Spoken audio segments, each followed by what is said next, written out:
সোহেল হাজারি সম্পর্কে যখন গালাগালি শুনি আমার ভালো লাগে না।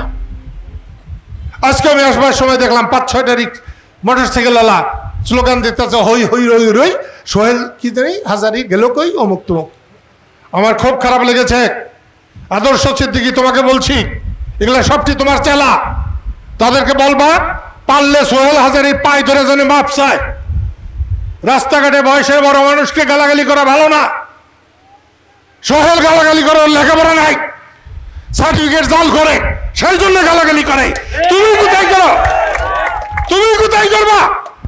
আমাদের ভাইস্তা হইয়া তোমার চালানো যদি এমন করে তাহলে ভবিষ্যৎ তোমার অন্ধকার। আর তুমি যদি তাদের নিয়ন্ত্রণ করতে পারো। আমার ছেলের রাজনীতিতে উৎসাহ নাই, লতিফ ভাইয়ের ছেলের রাজনীতিতে উৎসাহ নাই। এই কদিন তোমাকে দেখে আমার বুক ভরে গেছে। কিন্তু বড় হতে হলে বিনয়ী হতে হবে, হাসি থাকতে হবে, মানুষকে ভালোভাবে কথা বলতে হবে, চলতে হবে। মানুষকে গালি দিয়ে কোনো বেটা আজকাল বড় হইতে পারে নাই। বড় হইতে হলে মানুষকে ভালোবাসতে হবে, বড় হইতে হলে সহ্য করতে হবে। গাছ যত বড় হয় তার তত বাতাস লাগে। ছোট হইও না, ছাগলে খাবে পাতা। বড় হইও না, অত বড় হইও না, ঝরিতে ভাঙবে মাথা।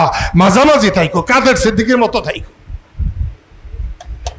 এই যে আজকে ফজলুকে এখানে বসাইছি, বসবারই চাই নাই। কেরে বেটা তোর এনে বলে অসুবিধা কি? হ্যাঁ, মুক্তিযুদ্ধের শুরুতে ফজলু সেই ওই যে ওখানে যে কি নাম জানি ওটা, বর্গা স্কুলের মাঠে আমি বসেছিলাম। হান্দার ফজলু নৌকা নিয়ে যাইতেছিল। তখন ওর কাছে খবর পেলাম রামপুর ওইদিকে কাউল জানি পুইরা সারখার করে ফেলাইছে। কারা ফেলাইছে? মুক্তিগো কারা। আইসা দেখলাম সত্যি আলাউদ্দিন নামে কাউল জানির এক লোক না হলেও 10 জন মানুষকে মারছে, বাড়ি পুড়ছে, ধান নিছে, চাল নিছে। সেই দিন থেকে ফজলু আমার সঙ্গে আছে। আমি ওকে ভালোবাসি। ও গরিব হইতে পারে। আমি যদি প্রধানমন্ত্রী হইতাম একদিন ওরে আমার চেয়ারে বসাইতাম। আমি ওরে এখানে বসে অসুবিধা হয়েছে কি? আমি তো আমার চেয়ারে বসাই। সেদিনও জানি কোন মিটিং একটা ছোট্ট বলারে বসাইছিলাম। মিশন 90 সংবাদের পিছনে নয়, ভিতরে ছুটি।